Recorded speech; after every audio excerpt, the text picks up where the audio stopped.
Hello, hello, hello, coucou les Sagittaires, bonjour et bienvenue dans votre guidance du mois de juin 2021. Guidance générale, donc ça ne peut pas parler à tout le monde comme je dis à chaque fois. Vous prenez uniquement ce qui vous parle. Vous pouvez aussi aller dans la playlist pour les ascendants, les signes lunaires ou le signe de quelqu'un d'autre, hein, par exemple. Et puis voilà, en tous les cas, merci beaucoup pour votre écoute et vos abonnements, les partages, les likes, les commentaires. C'est canon. Donc ce tirage sera complet. Pour ceux à qui ça aura parlé, il y a une proposition d'extension donc le lien est sous la vidéo dans la barre dans la description de la vidéo. Et puis voilà, donc c'est parti, les Sagittaires sur le mois de juin, que se passe-t-il? On a l'âme et l'adversaire, on va aller voir le dos de deck qu'on a. C'est comme si, ici, on a l'impression d'être empêché de faire quelque chose. On a l'impression notre âme est poussée en avant et qu'en même temps, on sent qu'il y a quelque chose qui nous tire en arrière. Qu'est-ce que c'est? Alors, on va voir le dos de deck. C'est peut-être votre culpabilité qui vous ronge. C'est peut-être le fait de trop réfléchir. C'est peut-être le fait de tergiverser trop sur j'y vais pas, qu'est-ce que je fais? Vous êtes peut-être votre propre saboteur, en tous les cas où il y a peut-être quelque chose que vous avez fait qui fait que du coup vous vous mordez un peu les doigts ou vous avez peur d'avoir fait du mal ou je ne sais pas trop quoi. Ah ouais, puis ok. Il y a des cartes découvertes ici qui rappellent un peu tout ça. Donc on va aller voir concrètement dans la matière, sentimentalement. Là, j'ai une histoire de l'oracle G. J'ai pris le symbolon pour faire ce que faisait d'habitude le Béline pour changer. Des conseils de Osho et puis un surrender. Ok? Donc, c'est parti. On va retourner. Bon, il y a une rupture ici pour certains Sagittaires. Il y a quelque chose qui vous angoisse. C'est comme si vous étiez angoissé à l'idée d'une rupture. Peut-être que vous avez envie de rompre, mais vous ne savez pas trop comment faire. Peut-être une histoire de famille, de partage, ça vous angoisse en fait. Vous avez le sentiment que peut-être vous êtes obligé pour vous faire renaître que de couper quelque chose, de couper un lien, de couper un cordon avec un couple, avec une famille, avec une reliance quelconque, avec peut-être, ça peut être une famille, pas forcément la vôtre, enfin pas forcément celle que vous avez créée, un couple ou quoi, j'en sais rien, ça peut être autre chose. Il y a peut-être ici le fait de devoir renoncer à une situation où il y a peut-être un héritage, quelque chose, je sais pas, il y a un truc ici où c'est pas évident, il y a quelque chose qui fait mal, on se prend la tête à l'idée de rompre quelque chose. Mais c'est rompre quelque chose pour s'extraire de quelque chose, c'est pour renaître à quelque chose. C'est juste néanmoins, vous êtes poussé à le faire, et c'est pas évident pour vous, pour certains Sagittaires. Évidemment, ça peut pas parler à tout le monde. Hein. Ce qui explique pourquoi j'ai ces énergies-là ici avec la triade. Hein, et ces énergies de culpabilité. Vous en finissez avec quelque chose, c'est ce qu'on me dit ici. Ça vous pousse à faire des choix beaucoup plus en harmonie avec vous-même. Quand je regarde un peu ce qu'il y a dans le dos de deck et sous le dos de deck. Voilà ce que ça me dit. D'accord ? Maintenant, je vais retourner sentimentalement. Qu'est-ce qui se passe? La lune, le 7 de coupe, le roi de bâton, le 6 de coupe et le 4 de denier.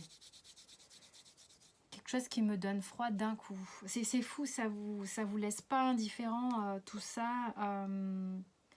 Ça vous fait froid dans le dos, quoi, limite. Hein.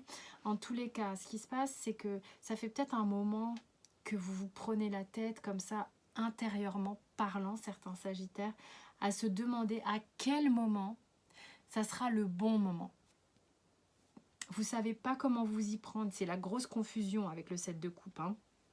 7 de coupe, c'est la confusion sentimentale un petit peu. Ça me donne froid. On se demande quelle va être la meilleure option pour rester digne, pour être bien dans son choix, bien dans ses baskets et aller vers véritablement cet enfant intérieur que nous sommes. Ce qui vous bloque aussi, c'est que vous avez peur du changement.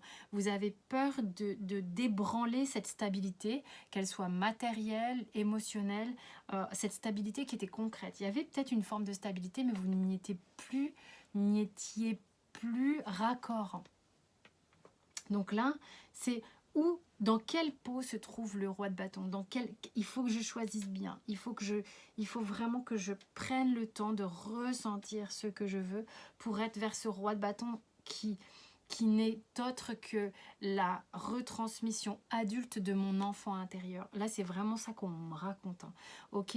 Le seul truc qui a transcendé ici, c'est de ressentir quand elle appelle et d'arriver à sortir de ce précaré qui vous rassure.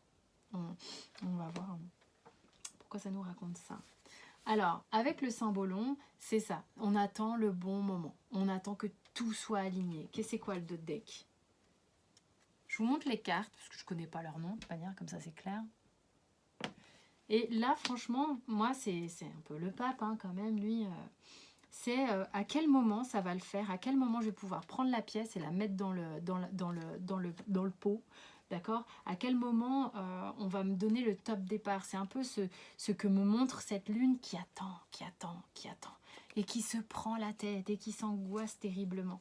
Et lui, il est dans les starting blocks et il se dit, ok, moi je suis au taquet, dès que tout se met dans l'alignement total, j'y vais, je lance la pièce. Mais en attendant, il y a un remous. Il peut y avoir un conflit, ici aussi, intérieur, à l'intérieur de vous, entre... pour moi, il y a un truc qui vient faire référence à l'enfance ici, d'exprimer peut-être un mécontentement, une colère.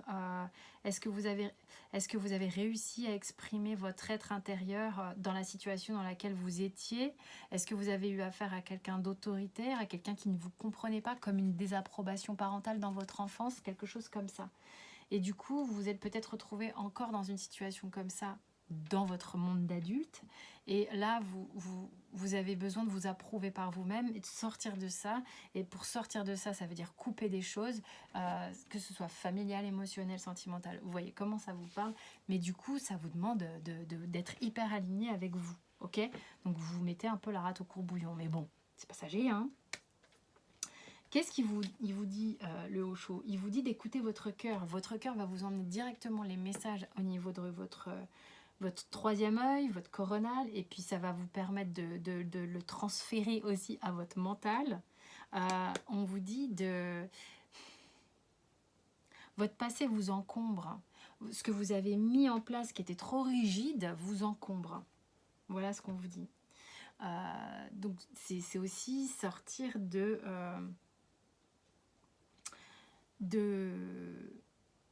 ce truc très carré et rigide qui vous a stabilisé peut-être, mais qui du coup, il y a un trop plein maintenant. Ok, donc là, l'histoire des pas des miroirs, mais de l'oracle G. Bon, on est un peu dans le dépouillement. Il y a vraiment un truc de rupture ici. Hein. Je ne vais pas vous dire le contraire, je l'ai encore là. Donc bon, on arrive à la fin d'un truc qui était de toute manière arrivé à un point de sécheresse totale, c'est-à-dire que c'était plus fertile. On cherche juste le chemin le plus approprié, même si c'est un peu alambiqué et qu'on se tord le cerveau, pour aller vers ce nouveau départ, d'accord? On est dans l'énergie du 1 ici, vers ce soleil qui nous attire, vers cette abondance qui nous attire, vers cette explosion de soi, d'accord? La chauve-souris, pour moi, dans G, c'est pas top. Pour moi, c'est symbole de renaissance. Et pour moi, la renaissance qu'on opère ici, il y a une forme de... Au bout d'un moment, quand on arrête de tergiverser et qu'on choisit d'aller à la renaissance, on lâche prise. C'est-à-dire qu'on lance c'est comme le jeu de quilles, quoi. Enfin, le jeu de bowling, on lance la balle et puis on verra bien si c'est un strike, si c'est pas un strike, si ça part sur le côté, on recommence, quoi. Donc, je laisse tomber ce qui n'est plus d'actualité, ce qui était devenu de toute manière sec, aride. C'est pas fertile du tout, d'accord? Donc là, on est sur une dynamique comme ça pour certains. C'est pour ça que ça vous prend le chou, en fait. C'est pour ça que ça vous prend la tête. Qu'est-ce qui vous dit le surrender? Quand tu as tout fait pour quelque chose, tourne la situation au divin et laisse le monde spirituel travailler pour toi. Donc abandonne tout ça au monde spirituel, d'accord? On vous dit d'arrêter de lutter, arrêtez de faire des efforts, laissez aller, d'accord? Arrêtez d'essayer si fort. L'art de vivre veut dire aussi de se laisser aller avec la rivière. C'est plutôt assez clair, on vous demande d'arrêter la lutte, en gros. C'est pour certains, c'est agitaire en tous les cas. Arrêtez la lutte et laissez voir ce qui arrive juste derrière ça. Well, bah écoutez, en tous les cas, pour ceux à qui ça a parlé, je vous retrouve dans l'extension. Pour tous les autres, merci de votre écoute. Merci à tous et bonne lecture sur les autres vidéos. Je vous embrasse très fort.